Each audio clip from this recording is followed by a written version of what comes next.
La Bible nous apprend que Noé trouva grâce aux yeux de Dieu. Genèse 6:8. Voulons-nous plaire à Dieu? Agissons comme Noé. Il fit totalement confiance à Dieu. À cause de sa foi, Noé se mit à construire un bateau au cœur d'un désert. Dieu l'avait averti d'une catastrophe qu'il ne pouvait pas comprendre, mais il agit en fonction de cet avertissement. En conséquence, il devint l'ami de Dieu. Hébreux 11:7. Noé n'avait jamais vu de pluie et il vivait à des centaines de kilomètres de la mer la plus proche. Même en apprenant comment bâtir un bateau, comment aurait-il pu le transporter jusqu'à l'océan? Et comment aurait-il pu rassembler toutes les espèces animales de la terre? Pendant plus d'un siècle, tout le monde se moqua de lui. Pourtant, il fit confiance à Dieu et survécut aux moqueurs. Il obéit à Dieu sans réserve. Il exécuta tout ce que Dieu lui avait ordonné. Genèse 6:22. L'homme qui obéit à Dieu ne dit pas « je vais prier à ce sujet ». Il agit.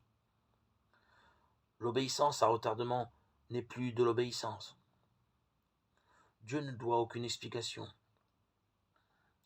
Nous aurons le temps de comprendre plus tard. L'obéissance n'attend pas. Nous apprendrons davantage des plans de Dieu en lui obéissant sans réserve ni délai, qu'en suivant assidûment les études bibliques. En fait, nous ne comprendrons jamais certains désordres de Dieu si nous ne lui obéissons pas d'abord. Parfois, nous sommes tentés par une obéissance partielle. Certains s'engagent à lire la Bible, mais sans pardonner à celui qui l'a blessé. L'obéissance partielle n'est pas obéissance.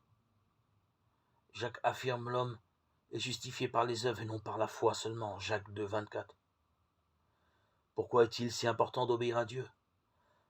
Parce que sa parole affirme « Si vous m'obéissez, obéissez à mes commandements ».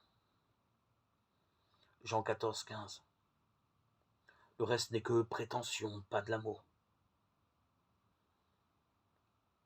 Discernons ce qui fait plaisir au Seigneur, puis faisons-le. Éphésiens 5:10.